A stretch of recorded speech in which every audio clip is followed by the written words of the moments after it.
going on there, YouTube? Narcissistic bitch. That's right, people, we are back. It is Tuesday, and yes, again, we are back with another pod. But this one, I feel, directly competes with a couple of other popular pods. Today, people, we are taking a gander at the GeekVape Frenzy pod kit. That's right, people, the Frenzy. Yeah, so how's everybody doing? You guys doing good out there?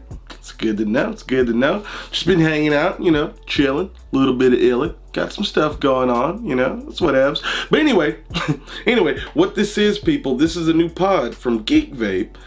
And it's similar to some other ones. We're gonna do some size comparisons. I'm gonna show you some things, and I'm gonna let you know if it's better than those two other guys. And those two other guys, I mean the Smock Trinity Alpha and the Lost Vape Orion Q. Those are the two that I was gonna compare to, because those are the ones that I've used, and they kind of look the same. Okay? All right, and what this is, people, this is a 950 milliamp hour, 3 mil capacity, mesh coil having, temp control doing, resin or carbon fiber having finishings. I don't know what the fuck just happened. I went on a tangent. That sells for about 35 bucks from my VPro's website. Okay, yeah. So that's what this is. That's what we got going on here. And yeah, they got some pretty wild finishes. They got some resins and some colors and some things made of zinc alloy, okay? Not stainless steel, but zinc alloy. And yeah, let me tell you, the mesh, let me have a toke. Let me tell you, she parties a little bit.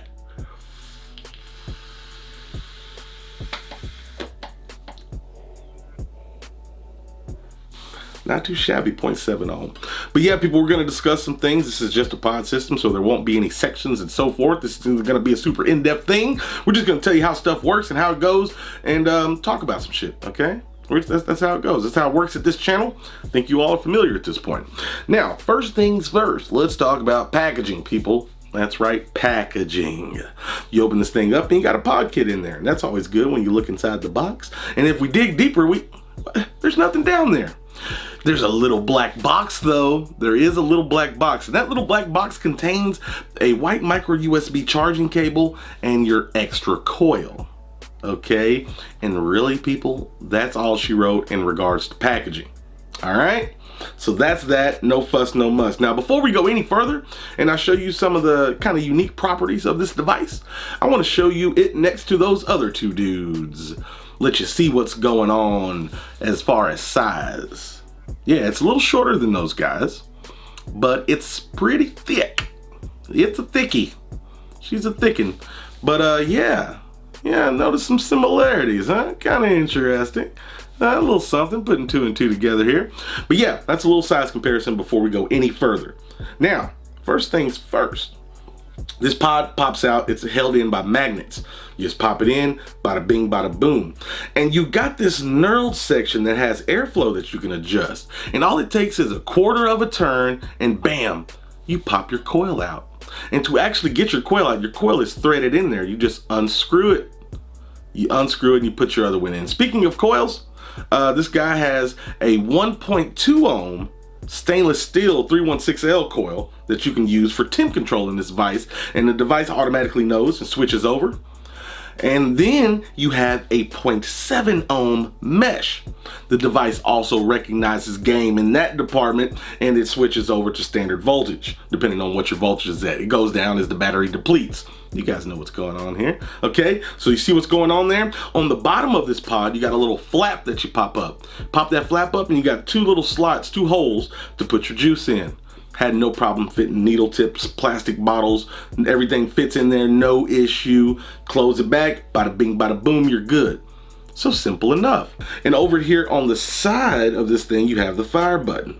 5 clicks on and off. The battery indication lets you know, green, red, everything that you need to charge it. Micro USB port down there. And you do press the button to fire this guy. This is not a draw activated situation we got going on here, people, okay? Do you understand? All right, moving on. Another thing too, this drip tip doesn't come out. The drip tip doesn't come out. That's the only thing. But yes, 3 ml capacity. That's a lot for one of these dudes. Now, 2.8 has been done. But the TPD version of this has 2 mLs, of course. All right. Now, is there anything else I fucking missed? Oh yeah, at the bottom, there's some venting. You're gonna want that on every mod. There's some venting. Okay. Now I think I discussed all the technical shit. All right. Now let's just discuss how the shit works. All right. First and foremost, let me go ahead and go a little toke.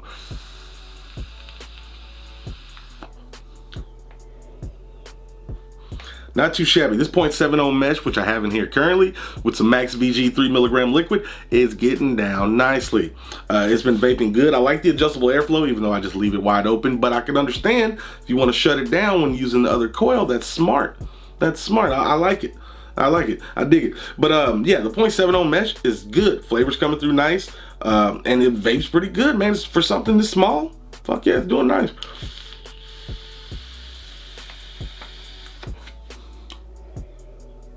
Bro, that's all right for something. That's pretty good. This is up there with the Smock Nord and everything else that's small in pods with mesh, the Synth Sidekick, all that shit. Now, the 1.2 ohm. I have used it with some Nic Salt. It works well. The temp control seems to work. I had never got any dry hits or burn hits. It vaped well. No spit back, no nothing. Pretty impressed, not too shabby. But yes, of course, you know I'm gonna rock the 0.7 ohm mesh most of the time. Okay, I know some people getting hardcore. I got some buddies, people who are on the ledge, hardcore on the Nic Salts, man. You gotta be careful. It'll get you. Those Nic Salts. But anyway, moving on. Let's talk about some pros and cons in this bitch. Okay, let's do that one time, at least one time. Pros. I like how small it is. All right, I like all the different panels and stuff you can get, accessorizing and stuff, make it look pretty. You get some pretty versions. For 2, I like the adjustable airflow. That's a cool addition, and I like that the coils are replaceable. You don't have to replace the whole pod. You just buy a little. And those things are fucking small, weren't they? It was so hard to even show the reading on there, like 1.2 ohm. But yeah, it's cool that they're replaceable coils. I like that versus replaceable pods. It's just my thing. Keep using the coils, bada bing, bada boom, buy a 5-pack or something. Probably be cheaper than buying pods. Okay, so that's good. Con is no removable drip tip. I tried to get that motherfucker off. I figured it looks like it ain't coming off. Okay, it's not coming off. The fill ports are cool. I like them. They work well. I like the way you change the coils out. I think I went over that already. Micro USB charge port, that's standard. 5 clicks on and off. You have to press the button when you fire, which I have no issue with that. That's cool. Don't have any accidental draws going off in your pocket or some shit. I don't know. It could happen. Got some venting and shit. Overall, man, it's pretty good. It's a pretty good little pod. And in comparison to the other dudes, I think it stacks up well. It's right in the line with the price of the Smock Trinity Alpha. And it's cheaper than the Orion Q even. And yeah, it vapes pretty damn good, man. Overall, not too shabby. GeekVape, they just said, fuck it, man, we want to do one of them too. I wonder is this going to become the standard? Like, we're going to move away from pod-esque pods and everybody's going to start making fucking Lost Vape Orion-esque devices? Is that what's up? Is that the new trend? I don't know. Anyway, yeah, links in the description if you want to go look around, take a gander. I don't give a shit, but I told you, and that's worth a smidgen of something. A little bit, okay? So that means, thank you for watching. I truly do appreciate it. You guys are great. Oh yeah, I forgot to mention, fucking the battery life's pretty good too with the 950 milliamp hour. It lasts me most of the day. Oh yeah, remember, it doesn't matter what the fuck you're vaping on, as long as you're not on the gosh darn stinkies, okay? That's what's important, all right? Oh yeah, as far as longevity on the coils, I didn't really get to use them a super long time, but the mesh seems like they're gonna hold up a while. Oh yeah, and last but not least, you stay sexy, YouTube. Me and the, what is it again? The Frenzy Kit, we're out.